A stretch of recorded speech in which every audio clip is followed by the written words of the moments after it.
All right.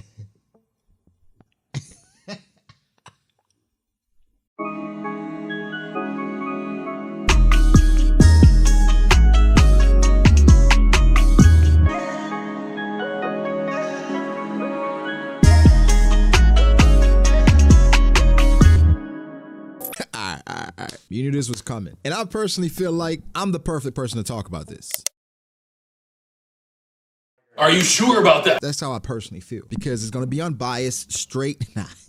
People are going to say you have Admiral agenda. I'm going to keep it real on this one, like I normally do. If you're ready to talk about the Yonko and Admirals, drop a like and let's go. Okay, by now, I'm sure you read One Piece chapter 1039. Now, I'm being a bit presumptuous, but I'm assuming Big Mom is done. There's a pretty good chance that Big Mom gets up. I mean, she is a monster and she is a Yonko, so there's a pretty good chance that she gets up. But for this video, we're assuming Big Mom does not get up, okay, for this video. Just humor me for a second. Now, assuming Big Mom does not get up, she was defeated by Kid and Law in a span of, I don't know, 15 to 20 minutes, because Onigashima is still, it hasn't hit the island. So going off of that, we're assuming it's been about 15, 20 minutes, something like that. I want to preface this by saying a few things. One, this video is not meant to downplay Kid and Law at all, right? I do think they are very impressive. They impressed me. They did a lot more than I thought they would. So this is not meant to downplay them. Two, this is not meant to downplay the Yonko. This is honestly just us assessing where we thought they were, where they are, and where they're going to be. Okay, and let's say three. One way. I'm gonna keep my Admiral bias out of it. Okay, fair. So, did we overestimate the Yonko? Short answer is yes. There are some things in here that I can't overlook, right? Everybody I've talked to in regards to Yonko versus Admiral, they have the same reference point. Do you know what that reference point is? If you read One Piece, you should know, because you're thinking of it. When you think of Yonko versus Admiral, you think of, well, I don't like where this is going. there are people that are probably here that don't care about power scaling, but are going to stick around anyway just to see what my argument is. I understand not caring deeply about power scaling, but in a way, in every shonen, if that's your thing, power scaling is going to matter. If it doesn't matter, the show is probably not good, right? To clarify, power scaling is not the #1 reason why we read One Piece, but conflict resolution is typically because of people fighting. So for me and a lot of people, even though power scaling is not the reason why you read One Piece and it shouldn't become toxic like it typically can based on the people you talk to, I would like for the conflict resolution to make sense. That's it. Of course, we have the top 30s and things like that. That's fun. That's just a lot of fun. And I understand people that don't want to even go there because it is just confusing to all hell. And again, power scaling should never be taken seriously in One Piece. It is just fun because characters are going to be as strong as they need to be. Characters are going to beat who they need to beat. I mentioned this before in a video where it was Stan Lee, the Marvel guy, right? Rest in peace, where he talked about someone asked him, say something, I swear to God. Someone asked him,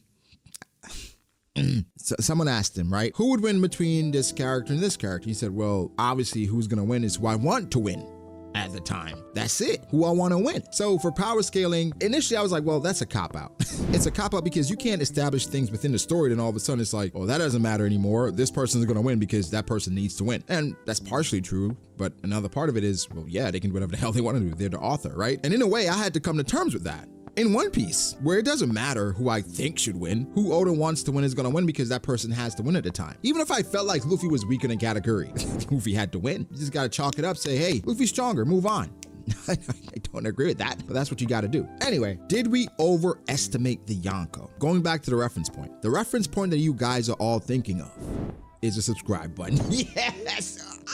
I said I wasn't coming. Let's go. Subscribe to the channel. All right. Subscribe to the channel, drop a like, turn on post notifications. Let's go. Now, seriously though, the reference point you guys are all thinking of is Whitebeard versus Akainu. And this will be heavily debated even after One Piece is ended. Probably not after One Piece is ended because we have more context in regards to Admiral and Yonko, but it's going to be heavily debated for a long time because that was the first time these two major powers ever really clashed, right? There's so many arguments for the Yonko being stronger than the Admirals, and I agree with some of them. And the thing is, I'm not disagreeing with people thinking the Yonko are stronger than Admirals because I think more often than not, a Yonko will defeat an Admiral. The issue is people think it is an overwhelming conclusion because of the reference point, Whitebeard versus Akainu. This is the weird part, right? Because depending on who you talk to, Whitebeard is either the strongest Yonko at the time or the weakest Yonko at the time. Whitebeard is either the strongest man in the world or Whitebeard is the weakest Yonko, could lose to so many people, sick, about to die, not even a challenge. This same man, Kaido never contested him. This same man, Big Mom said even Whitebeard. This same man, the government respected enough to bring everyone out, which again, me personally, I don't think Whitebeard was the strongest man in the world. However, you had to respect it because you know that power was there. That potential was there. So you had to respect what he was capable of, even though he couldn't consistently tap into that, which is part of getting old. For athletes, once they get older, sometimes you see prime performances. LeBron James, sometimes you see, oh, that looks like prime LeBron, but every single night, he's not gonna give you prime LeBron. He's gonna look sometimes, King of Lightning's favorite thing when we talk about admirals or old people, slow and old. So Whitebeard was slow and old, but there was the potential to tap into that power, that devastating power that he had. So, was Whitebeard the weakest man at Marineford, right? Not the weakest man, but the weakest Yonko? Or was he the strongest man? I think it's somewhere in between. I think Whitebeard would lose to most of the Yonko, but I think if he caught them off guard, tapping into that prime power, he could win. He had that potential, but consistently, no. Another thing we used to talk about was the Yonko, they can fight for days. We saw Big Mom and Kaido fought for a day, but now we're seeing Big Mom presumably go down in 20 minutes. Whitebeard can last 20 minutes in a fight. So if Big Mom is actually down, it changes some things because it tells me that the Yonko matchup could pretty much be decided in 30 minutes or so. Not to go off on too much of a tangent because we have to wrap this up at some point, the reference point. Let's say Whitebeard is in the middle. Not the strongest man in the world anymore, but certainly not the weakest person that you can easily overwhelm, meaning every admiral beats him. Let's just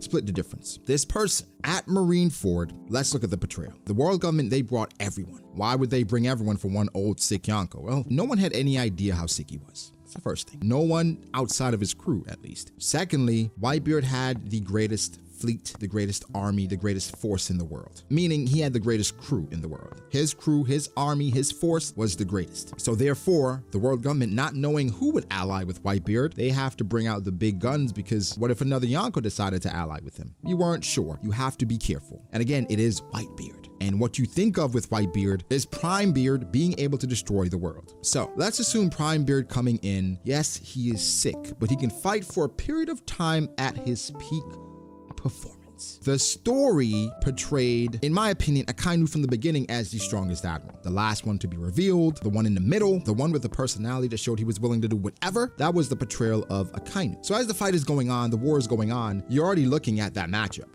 Whitebeard versus Akainu, because you're like, I want to see that. You want to see that because those two, even Whitebeard throwing shots, calling him a kid, right? Basically blowing out his fire like a birthday cake. It was like, okay, that's the matchup we're gonna get. Those are the two guys on the battlefield that maybe stand above the others. Gotta give respect to Garp and Sengoku, of course, Mihawk. But those are the two guys, right? The adversaries that were gonna go at it. For the most part, when Akainu and Whitebeard fought, it was equal, right? Every blow was matched. Whitebeard came with attacks. Akainu blocked casually with his feet or foot. It felt like it was equal. It was a standoff, an equal standoff. Things started to shift and Whitebeard started to get hurt. Akainu got some hits in, but towards the end, that completely changed Admiral versus Yonko forever. Because what happened was, after Akainu did ace in, Whitebeard, the manga, appeared behind Akainu, the strongest man in the world. Because I think at that time, Whitebeard could tap into Prime Beard power, right? Meaning tap into the reserves that he had, so when he was probably enraged, could tap into what Prime Beard was showing. Again, he cannot operate like this on a regular basis, but at moments he can tap into that. I believe he tapped into that. And Akainu got hit from the back. That sounds wild,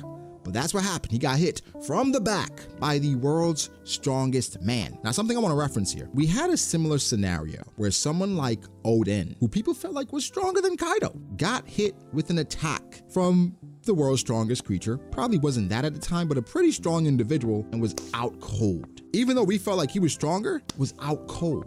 Akainu got hit with that and still managed to take off half of Whitebeard's face. So when we look at the anime, it does extend things and it makes Akainu look worse. Not gonna lie, it makes him look worse. But in one scenario, an attack like that knocks somebody out. In another, he still manages to gather himself to take half your head off. That's showing you that this person is indeed built different. Because Oda could have easily did it the same way. One hit, he's out. No, he hit him one time, Akainu still staggered, managed to get half his head off, then Whitebeard ended it because he had to, for a few reasons. And again, I believe Yonko is stronger than Admirals, but in this scenario, for story and continuity purposes, Whitebeard would look like absolute dog shit if he did not put Akainu down even temporarily. He had no significant scars or wounds after the fact. It seemed like he was fighting pretty all right. He was pretty decent after that, but he had to be taken out of the fold because the story had to continue. But that is what changed Whitebeard versus Akainu forever, because people were like, well, Whitebeard, old, dead, sick, did that to Akainu, the strongest Admiral. They don't stand a chance. Well, it's so many factors there, right? So it's really difficult to use Marineford because of so many reasons, especially based on story, the moment, Whitebeard, who he was, what had to happen, right? The plans Oda had. That's the best Akainu could look. Now, we can't dismiss what happened. That happened, but factor in the story and everything surrounding it. That's what I do. I think what you have to look at when you talk about Yonko versus Admiral, the beginning of the fight. Even though Whitebeard was old and sick coming into the fight, I believe that's the best he could do at that time in regards to being old, unless he's enraged, right? With the reference point being as muddy and as muggy as it is with Whitebeard and Akainu, the debate is always going to be just muddled forever. But then another part to this is because of how impressive people feel like Whitebeard was at Marineford, the Yonko all had a very tough act to follow. Big Mom, for instance, she had been disrespected up until this point, saying that she was trash. Frankie was able to get over on her. Brooke did decent against her. Look what Whitebeard did against admirals, vice admirals. And Big Mom can't get past the, well, if we saw Whitebeard in different scenarios, the same thing would happen. There would be people that would get over on him. We'd be like, what's going on? Because this is just how things are. How many times do we see in story, in real life, where somebody who we feel like is stronger, is better, someone gets over on them? Look at Luffy. Luffy is a monster. Caesar got him. Monet got him, Gazelle Man got him, Speed got him. When I say got him, not all of them beat him, but they got one over on him. So the reference point is muddled, right? It's foggy based on story and continuity, where a lot of people look at it, Whitebeard dominated Akainu, right? You gotta look at the story to see exactly everything that went on there. To be honest, Akainu should get credited for that kill, but then the other Yonko, you gotta follow that. Whitebeard, who's about to die, who has to guard in a great way because his son just died. So for the story, Whitebeard has to go out on top, even though he just suffered massive L's, right? Came to Marineford, had to retreat, Blackbeard betrayed him, Thatch is dead, Ace is dead. How do you solidify this man as a great pirate, a great person? You let him sacrifice himself. You cannot have him lose to an admiral here. It just can't happen. Again, so let's move on from Whitebeard versus Akainu for now. Now, for Yonko going forward, they have to live up to that. And so from that reference point, we have this crazy expectation of the Yonko. So then going to every interaction, we think about Law talking about Kaido saying it's a 30% chance to beat him. Like, okay, damn, that's kind of crazy. Then we go to Dressrosa, Fujitora, and Doflamingo. Doflamingo attacked Fujitora. He was shaking because of Kaido. It's like, well, we have to factor in Doflamingo's connection to the world government. He wasn't scared of the world government. He was a celestial dragon. He knew Fujitora couldn't do anything to him. So every single scenario, the Yonko has been portrayed in a different way. Then we go to other scenarios. When Kaido got stabbed by the Scabbards, so many people started to slander him, saying that, wow, Kaido, the invincible man, invincible creature, is getting stabbed by Kinemon. Kiku. How? So off of that, the expectation you had for this character completely drops, because you're like, wait, how is that possible? So many, you can go back. So many people were saying that. I was like, wait, slow down. Perception versus reality. Okay. Whitebeard was an example of that. Shanks was an example of that. Kaido and Big Mom will be examples of that. They will not be what you expect them to be, because legends in One Piece are typically greater than they really are, because you don't have full context. I love how Oda writes, and this is what makes talking about One Piece, even outside of power scaling, it's amazing. Because sometimes Oda writes like he's not writing the story. Like, bro, what the hell are you talking about? Well, Oda writes sometimes like if what he's putting on the page is a rumor. People say this is what happens. People say this is what's happening. Even though the author is writing it, the author is writing it like he doesn't even know yet. So you have to take it with a grain of salt even when people say something, because other people probably said it that could be debunked. If we had no context about Whole Cake Island and all we got was Big News Morgan saying what he said, putting it in the newspaper, right? Say we went to Wano early and Whole Cake Island was off-screened. All we got was Luffy defeated Katakuri, Luffy defeated Crocker, and Luffy got out of Big Mom's territory without any casualties other than Pedro. And then in fine print, Pedro blew up himself, right? Just to clarify things a little bit. We'd be like, holy shit. Luffy, after Doflamingo, leveled up considerably. It would completely warp our mind coming into Wano. We'd be like, Luffy's ready for Yonko. What? He beat 2 commanders in Whole Cake. He's ready. But then we have context. A lot of things in One Piece, we don't have context. Once we get context, it changes everything. Look at Odin versus Kaido. Without context, we're like, well, that's Kaido. That's what Kaido does. World's strongest creature, bro. We get context. We're like, hold up. Odin could have won. So to get out of here, because we've been going on for a long time, did we overestimate the Yonko? Yes and no. I think based on what we were told, and what we saw at Marineford, honestly, we had the Yonko at the appropriate level, appropriate tier. They were clearly established as the strongest, no question about it. However, the admirals kept slipping because we kept going back to that reference point. Even though Oda is telling us in the story, this is the Navy's greatest fighting force. These are the strongest fighters the Navy has. And people always say, well, if the Navy had these strong people, why wouldn't they go and take over? Well, the Yonko are keeping the peace for them. They're keeping the balance. And technically, the Navy, they already control the One Piece world. They do. You have to knock them off their perch to be in control. Yes, they let the Yonko have their own territories, control their parts of the new world, but that's because the Yonko essentially, because they're in a stalemate, they also stop younger generations, younger potential strong pirates from disrupting this ecosystem. Well, if the Marines are that strong, why would they need warlords? Well, one thing about the Yonko, right? It's never just about the Yonko, ever. If it's just about individual Yonko, if it's just them, they'll be wiped out a lot sooner. But that's not what makes you a Yonko. Territories, people under you, influence. For you to get to that level, it's so many different people you had to have follow you and put you there. So when you fight Big Mom, you're not just fighting Big Mom. You're fighting Big Mom, Katakuri, Cracker, Smoothie, Daifuku, Oven, Tamago, Montdor. Who the hell knows what Compote can do? You're fighting Big Mom along with some very strong fighters under her. So if Big Mom pulls up to Marineford, Big Mom is a monster on her own. Let's say she's above every other admiral, and the admirals are in between her commanders. It's already a tough fight because you have Big Mom and you have several strong commander level fighters. That's a lot. Whitebeard pulls up. You have Ace, Josu, Marco, Thatch, if Blackbeard stayed, Vista, and all the other commanders he had. It's a lot. So for the warlords, it's to balance out the fact that, okay, we have the admirals, we have vice admirals, but we can't account for all the strong people that would follow these Yonko, because there's some considerably strong people out there. They're like, what are you talking about? They're not the strong people just sitting around. Well, look at Green Bull and Fujitora. They come out of nowhere. Blackbeard got Shiryu from Impel down, and the level 6 prisoners. There are a lot of strong people out there. So for the warlords, if not anything, they're insurance. They help balance it out where they're more deterrents. Where, okay, the warlords help influence the Yonko because the warlords also have people that would follow them, right? So for the world government, it's always about sureties, doubling down. We want sure victories. We want as least casualties as possible, depending on the scenario, because we want to make sure, we want overwhelming power. Even if they didn't need the warlords, the influence that those pirates bring, Doflamingo, Boa Hancock, Mihawk. If you're a Yonko and you're thinking about it, you're like, we gotta deal with those guys. If you live in the US, you understand that the US has the greatest military in the world. Yet they still every single year spending billions to keep it going. You're like, wait, why do you keep, you already won. Not literally, but you have this army. Why are you still funding it? Well, you want to retain that power. You want to keep it. You want to keep up this, at least a front that if you guys try to contest us, you will get wiped out and eliminated. So I say all that to say that the Yonko, based on how they portrayed, we did not overestimate them. They are who we thought they were, I think. It's just that everyone else is not that far behind as we thought. I think we underestimated everyone else, not overestimated the Yonko. The Yonko, they are monsters. Law and Kid, they're just fucking strong. Stronger than we thought. Stronger than I thought. Shit. Especially after just Rosa. I mean, I knew Law was strong, but if you told me he had Puncture Willie in his pocket, I'd have been like, give me your ring.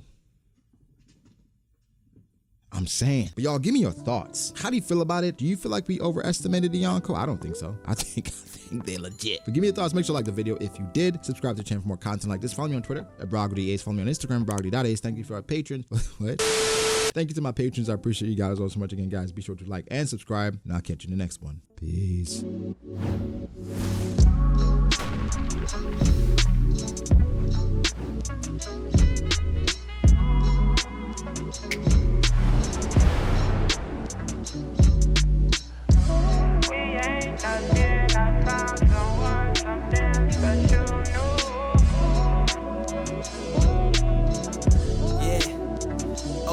I start doubting me, I felt lost. I rewrite